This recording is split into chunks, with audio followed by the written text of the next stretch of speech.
of civil servants. And now, as we close up, that question I asked you earlier, are you saving for retirement?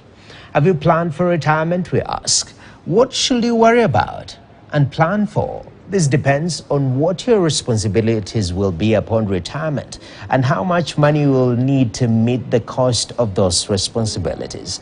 Alan Ochanda caught up with two retirees to gain perspective on life after retirement. I leave you this item. I'm Noki Kimboy. Enjoy. 58-year-old John Okola hanged his boots in 2014 after a 35-year-old career as an accountant in different departments in the government. When we get to his home, he's busy with his cows before setting for his farm to check on his crops.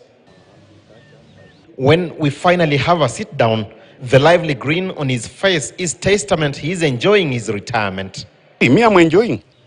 I have no problem. I enjoy because I take my own milk. I have all the types of mbogas I want to eat in my small plots here.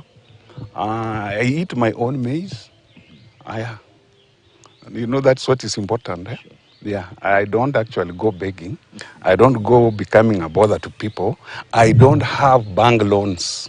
Okola says though the retirement age was 60 years, he opted out early, believing he had accomplished enough. During his 3.5-decade career, he amassed a wealth of experience, exposure, and networks, and thus in his retirement, his 32,000 shillings pension may be little, but it is enough for him and his wife, as all his children are independent. Around 1985, the government program was that there should be a review after every 3 years because of the economical status of a country. It should be reviewed after every 3 years, even salary, not just pension. But you know something interesting with our country? To date, they don't actually review pension. A few meters from Okola's home, we meet Stephen Aswa, another retiree. Aswa too bowed out at 50 years old in 2013. An economist by training, he has served in different departments in the government too. To him, retirement gave him much needed rest, but he says the pension payments hardly take him through the month. It's hardly enough because maybe just to purchase sugar and small items. But in terms of, say, big projects like, say, paying school fees and investing in other ventures, it's not enough. Aswa says an upward review of pensions is the only remedy besides bridging the discrepancies of remuneration in public service. Clip on KTN, I was seeing the former PC, Kagudi. He was complaining. Because like a judge like retired Maraga is earning $1 million.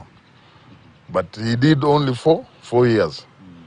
As we have done 30 years and it is just between 20,000 and 50. What we are earning now. I mean, it's crazy. That difference, how is it coming? Aswa says the meager pensions dent dignity. The community look at you as if you are unwise not to have invested. But also the earnings, you know, when you're working, the earnings go to very many projects. They go to school fees, they go to what? So you are left with very little to invest at the end of the day. But we usually hope that maybe pension will be good enough to sustain your activities. Over the last couple of weeks, Kenyans weighed in on President William Ruto's proposal to review NSSF deductions upward. Many opined it is punitive. But for Okola and Aswa, it is long overdue, and even once health cover factored in. I've been hearing the Nini was about 200, the contributions. That's too little. He himself, the president, said that it turns out to be about 70,000 after retirement, which is, again, too little. So I agree with this proposal that it should be reviewed upwards. What the president is trying to do now will help because he's actually saying it's very minimal. It's very true. But, you know, the more you save, the better. Because when you leave job, it's the first step you step on. It is your starting stone. But if you don't have something, that's why you find some people perish within 1 year. The retirees say old age comes with challenges. The pensions can only cushion them, as one can easily lose himself or herself due to